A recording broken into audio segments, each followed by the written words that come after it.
I'm looking it up so we don't say just stupid shit we don't know. Okay, let's go back to the vaccine thing. Okay. So you're saying that... Oh, fuck, I messed up now. God damn it. All right, go ahead. You want to go in the military, right?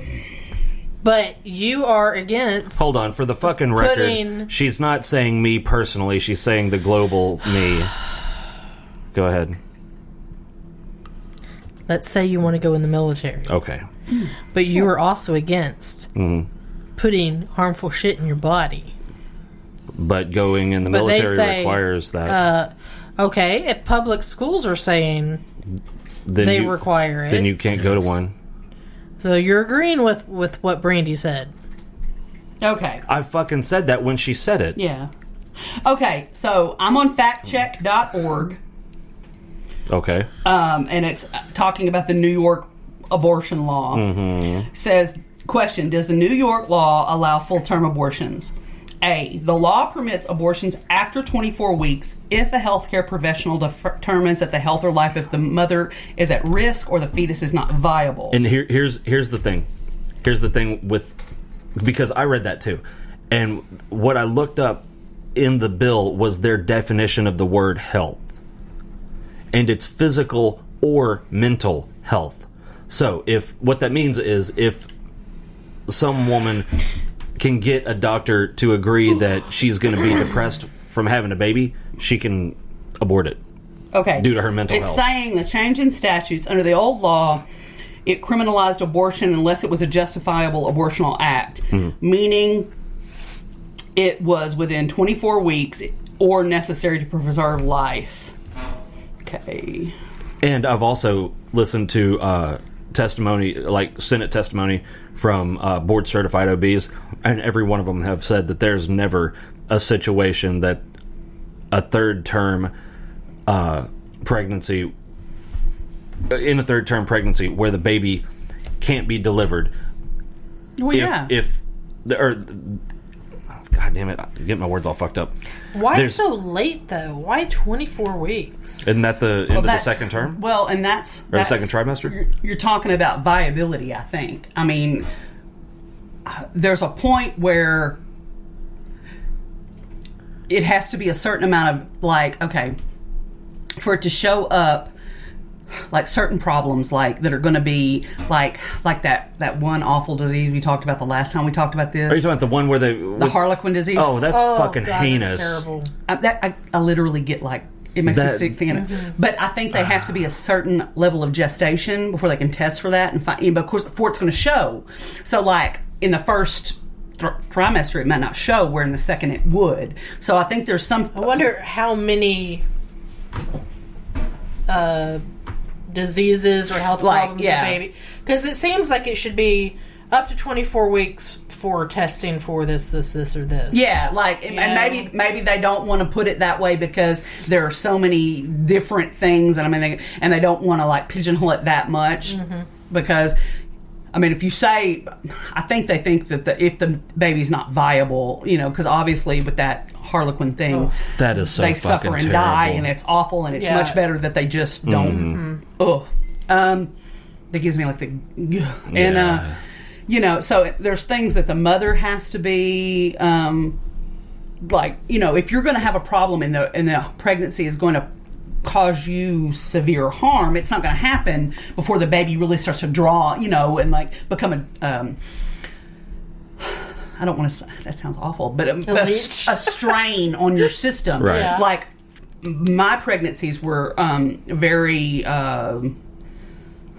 they were both emergency C-sections. So they were high risk is what I was trying to think of.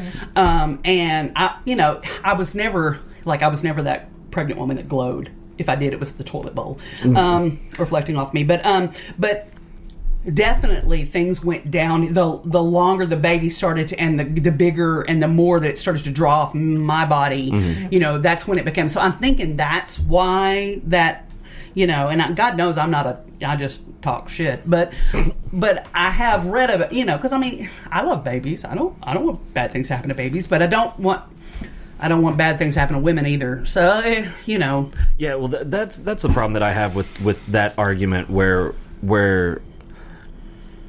and then the people that actually have common sense aren't the ones saying this. No, that's what I was trying to say before. Like, reasonable people don't want babies to be aborted that can be viable and healthy. But the ones that want third-term abortions are also the ones that are saying, oh, well, it's my body and it's a clump of cells and you shouldn't...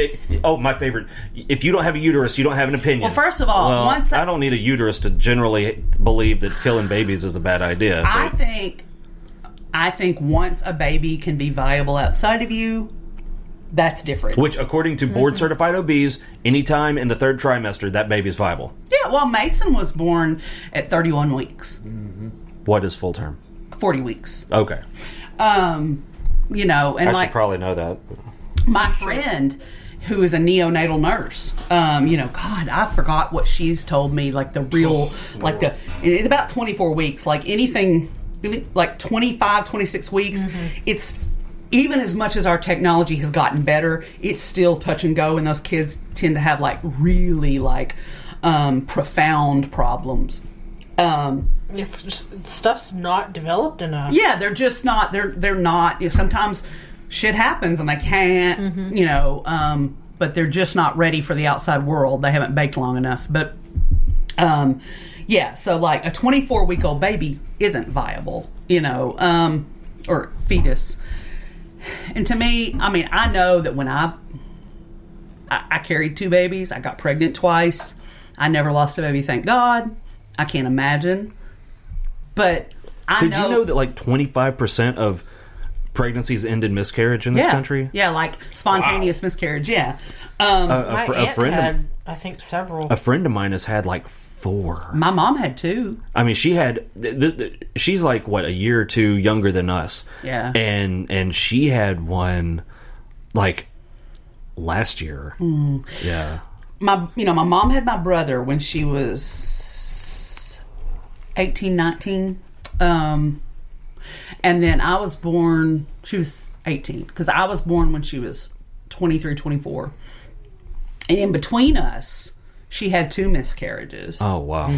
And they were far enough along that she had to deliver, and like they knew. So they were stillborn. Yeah, they weren't full term, which is what the normal term for stillborn, but it was enough that they knew the sex, they knew, you know, and, you know, that just, that hurts my soul, because I know how much my mom loved her babies, so I know how awful that had to be.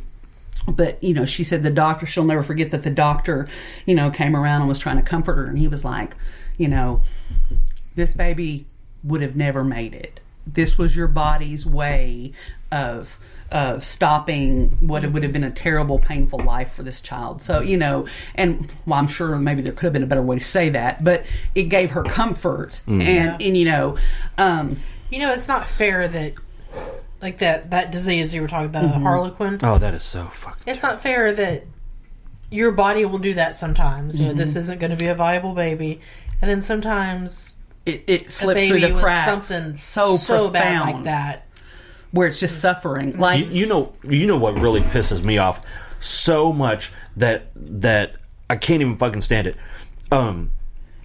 Like this friend of mine, I'm sure she'd be a great mom.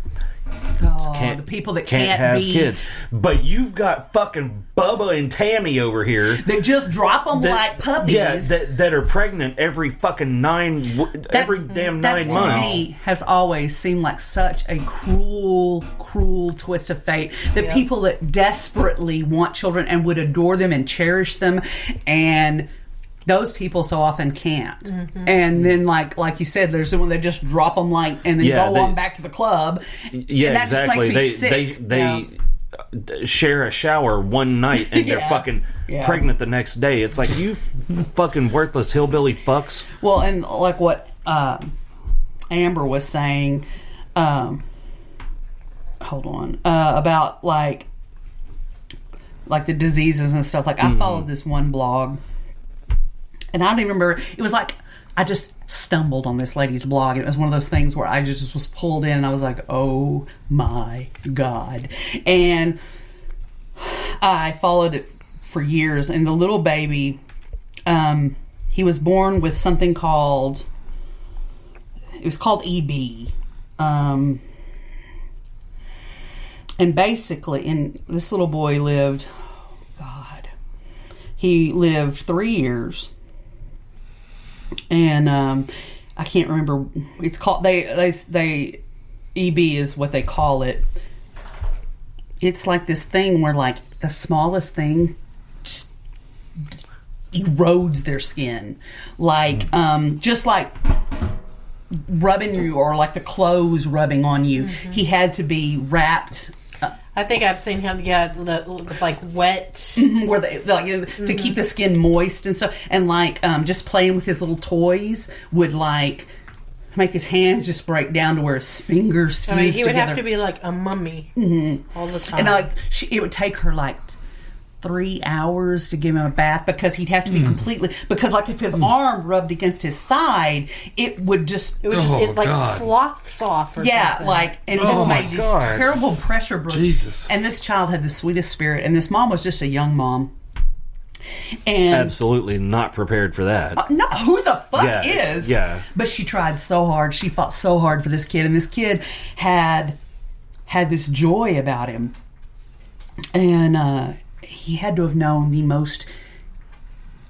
Like, there was never a minute he wasn't in pain, and I'm just like, I don't want to say that he should have never been born, because obviously she loved him, and he had his grandparents that loved, and and he smiled, but Jesus Christ, why would a baby need to suffer like that? Why? And oh my God, it just, the first time I found it, I just remember sitting at my computer and just crying and thinking, how can I bitch about anything? That's just horrid. And I saw, if it wasn't him, it was somebody like that. With I saw a show like that, and I remember her having to wrap just his entire body. Yeah, and just having to like all these creams, and you had to keep the things moist, and if it dried out, and he couldn't, and I mean, just raw, like wounds, and everything he played with. I mean, it was just like I just don't understand. Like, and it's so wrong that a little innocent child had to suffer like that. And she had another baby. She got married because was that one healthy? Okay, good. Yeah, the dad took off when the baby got sick because he's a piece of shit. Yeah, classic guy. And but she met a guy, like somebody that had read the blog or something while the baby was still alive. And he was kind of like followed her story and reached out to her, and they just became friends, and slowly over time, and they are married now, and they have a little boy together, and he's healthy. And I'm like, God, if anybody,